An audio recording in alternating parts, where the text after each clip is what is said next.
Om Swastiastu, perkenalkan nama saya Ani Madisri Astuti, saya dari program studi Ilmu Hukum Universitas Terbuka Samarinda. Dalam kesempatan ini, saya akan membahas tentang dinamika etika dalam pura. Dinamika etika dalam pura, analisis konseptual, praktik, dan tantangan kontemporer di ruang suci. Etika dan praktik keagamaan. Hubungan tergal antara takwa, susila, dan upacara terbagi menjadi 3, yaitu 1. Trikerangka dasar agama Hindu didasari oleh interaksi harmonis antara filsafat atau takwa, etika, susila, dan upacara ritual upacara.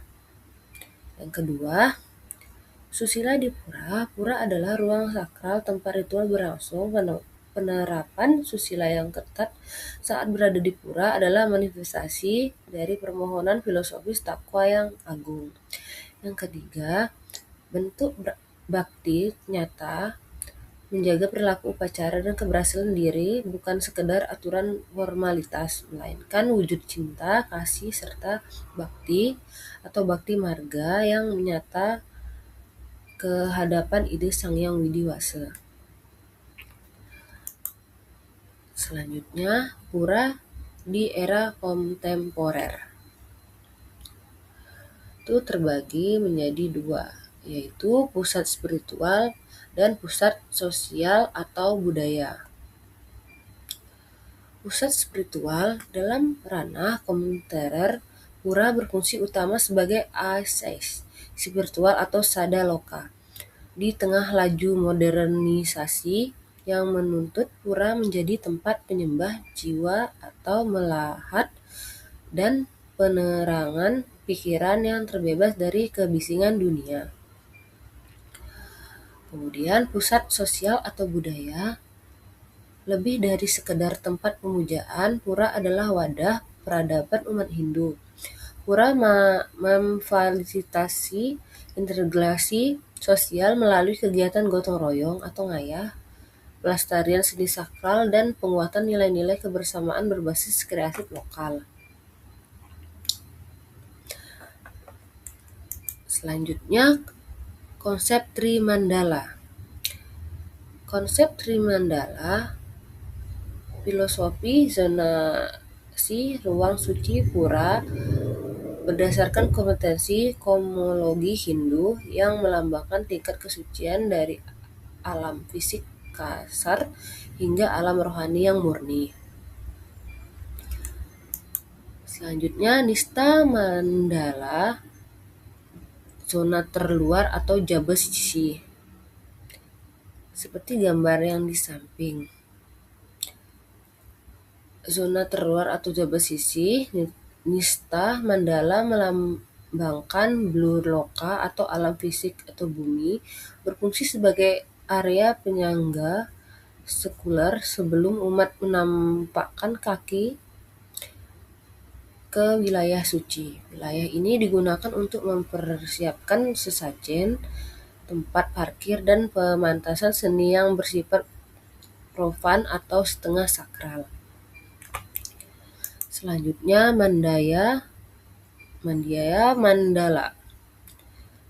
Mandala seperti gambar yang saya contohkan, zona tengah atau jaba tengah mempresentasikan bahwa loka atau alam antara manusia dan Tuhan. Madhya Mandala berfungsi sebagai area persiapan spiritual yang tepat interaksi semi sampai sakral. Di zona ini terdapat fasilitas penunjang upacara seperti bale kulkul, bale gede, dan area perkumpulan umat untuk merangkai sesaji sebelum memasuki ibadah yang utama. Kemudian Utama Mandala. Utama Mandala, zona tersuci atau jeruan, melambangkan sakwaloka atau alam ketuhanan. Ini merupakan area terdalam dan suci yang sepenuhnya didedikasikan untuk persembahan murni dan meditasi. Di sinilah bangunan pelinggih utama seperti Padmasana didirikan. Kesunyian, keheningan, dan kesucian jasmani mutlak dipersyaratkan bagi siapa saja yang berada di zona ini. Selanjutnya, etika memasuki ruang suci. Terbagi menjadi 3. Yang pertama, kesucian diri. Yang kedua, busana sopan. Yang ketiga, trikaya parisuda.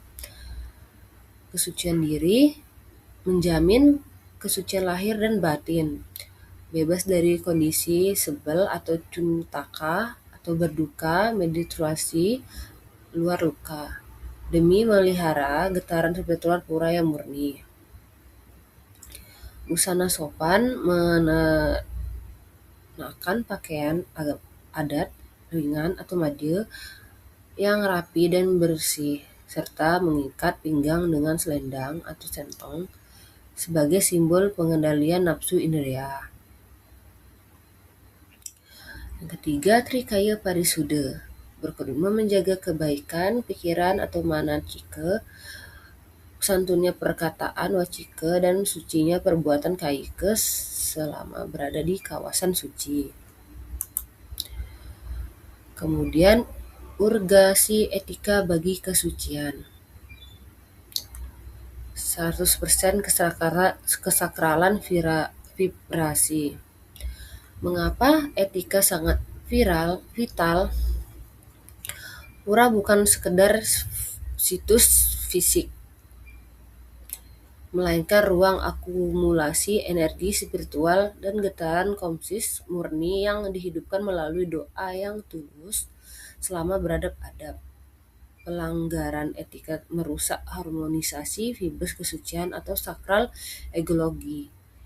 Ketika personel bertindak sebagai penyelarasan getaran diri individu dengan getaran murni tempat suci demi tercapainya keheningan doa.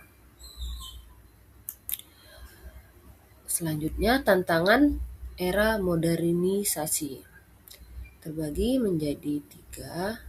Pertama, tantangan modern, dampak terhadap kesakralan, dan contoh realitasi lapangan.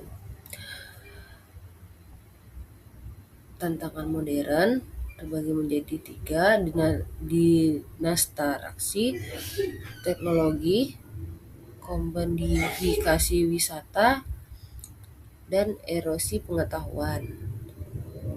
Kemudian dampak terhadap kesakralan, menurunkan konsentrasi, meditasi, dan kusyukan umat yang sedang berdoa, mengeburkan batas ruang sakral dan area profan bagi kenyamanan wisata sementara. Kemudian ekspektasi perilaku yang rendah karena minimnya pemahaman filosofi trimandala. Kemudian contoh realitas lapangan. Bunyi dering ponsel di utama mandala, swafoto saat ritual khidmat, wisata memasuki area utama mandala tanpa busana adat yang sesuai, dan terakhir, generasi muda menganggap tata krama pura sekedar formalitas tanpa makna spiritual. Selanjutnya, solusi atau mitigasi reflektif. Seperti yang saya contohkan, digital dotek area mewajibkan penonaktifan atau pembatasan penggunaan gawai elektronik di wilayah utama mandala demi menjaga keheningan meditasi. Kemudian di pendidikan susila berlanjutan melagakkan prasmanan kilat bagi generasi mudah untuk memahami makna di balik ritual dan pembagian zonasi Trimandala. Ketiga, Signaga, edukatif dua bahasa, penyediaan sistem informasi virtual yang sopan namun tegas di area Nita Mandala untuk memandu tata tertib untuk umat dan pengunjung umum. Terakhir, sinergi pecalangan atau pengelolaan mengoptimalkan pengawasan simpatik oleh pecalangan untuk mengingatkan pentingnya etika berpakaian dan perilaku di dalam kawasan pura. Sekian dari presentasi saya, atas kurang lebihnya saya mohon maaf. Matur suwun. Menjaga kesucian pura adalah wajib nyata bakti kita. Sesi diskusi dan tanya jawab hubungi Etika Ruang Sakral dan Adaptasi Zaman. Saya akhiri dengan Om Swastiastu, Om Santi.